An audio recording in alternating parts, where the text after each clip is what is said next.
No one in the audience expected much when the man walked onto the stage.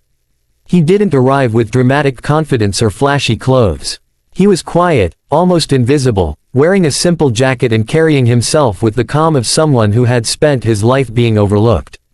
His name was Daniel Reyes, a Filipino immigrant who had traveled thousands of miles with nothing but a dream and a voice that had never truly been heard outside his small community. As he stood under the bright stage lights, the judges glanced at his audition form, already forming assumptions they didn't realize they were making. Daniel spoke softly when asked about his background. He explained that he grew up in a small town in the Philippines, where electricity would sometimes go out for hours, and music was something people sang to pass the time, not something they believed could change their lives. His father had been a jeepney driver, his mother a street vendor, and every peso mattered. Daniel learned English not from schoolbooks, but from old cassette tapes his uncle brought home from overseas. Among those tapes was one voice that changed everything for him: Elvis Presley. When Daniel was a child, he didn't understand the words at first, but he understood the feeling.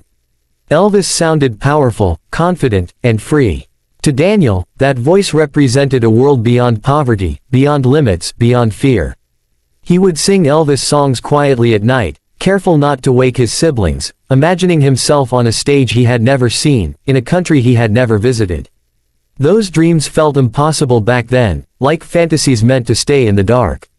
Years passed, and life happened the way it does for people who are born without safety nets. Daniel worked construction, cleaned restaurants, and took whatever jobs he could find after moving to the United States in search of opportunity. Singing became something he did alone in his car after long shifts, or quietly in his apartment when exhaustion weighed heavy on his chest. He never believed stages like this were meant for people like him. People like him survived, they didn't shine. On the talent show stage, Simon Cowell asked him why he chose to audition now. Daniel paused, his voice shaking just slightly, and said that he had lost his mother the year before. She had always told him that his voice was a gift, and that gifts were meant to be shared, not hidden. He said he was terrified, but more afraid of living the rest of his life wondering what would have happened if he hadn't tried. Then came the moment that changed everything. Daniel announced he would sing an Elvis Presley song. A few quiet chuckles rippled through the audience. Elvis songs are sacred territory. They are bold, iconic, and unforgiving. Many have tried and failed. Simon raised an eyebrow, clearly skeptical. He had heard countless Elvis impersonators before, and most of them sounded like karaoke echoes of something better. The music started, and for a brief second, Daniel closed his eyes.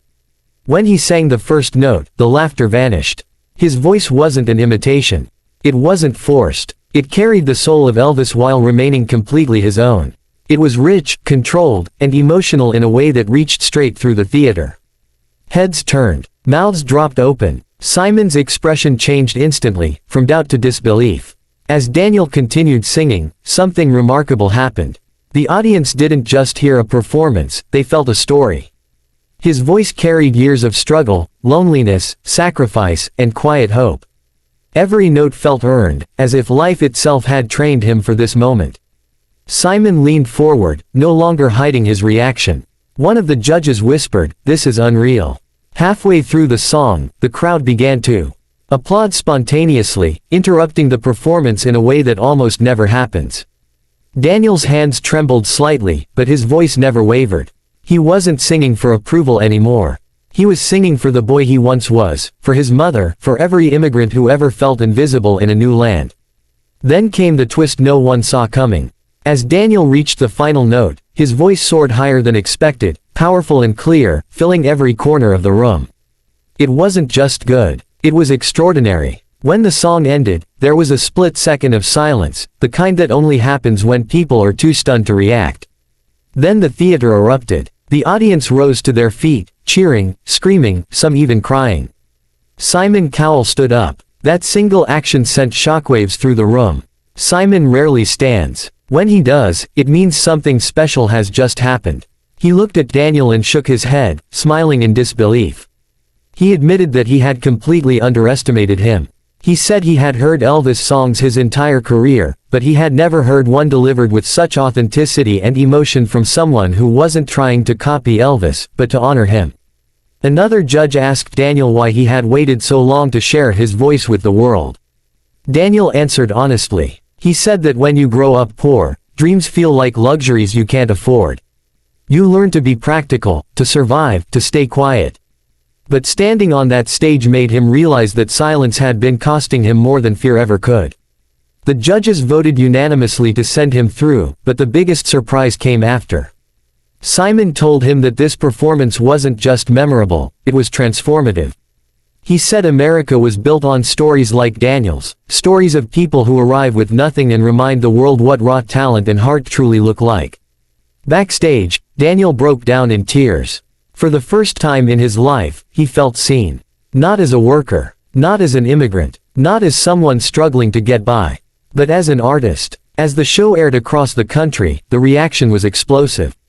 Social media lit up with comments from people who said they felt chills, who replayed the performance again and again, who couldn't believe a voice like that had gone unheard for so long.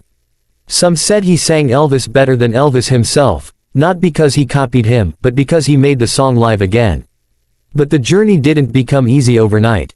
Fame brought pressure, expectations, and fear of losing the magic that had carried him this far. Daniel struggled with self-doubt, wondering if that moment had been a miracle that couldn't be repeated. In rehearsals, he sometimes felt overwhelmed, surrounded by talent and production far beyond anything he'd known. Then another twist arrived. During a later round, Daniel chose not to sing Elvis. Instead, he performed a stripped-down version of a classic American ballad, infused with Filipino emotion and phrasing. The risk was enormous. If Elvis had been his shield, this was his exposure. And once again, the risk paid off. The judges praised his versatility, his courage, and his identity as an artist who wasn't bound by one style or one legacy. By the time the live shows arrived, Daniel was no longer the quiet man from the auditions. He stood taller, smiled more freely, and sang with the confidence of someone who finally believed he belonged.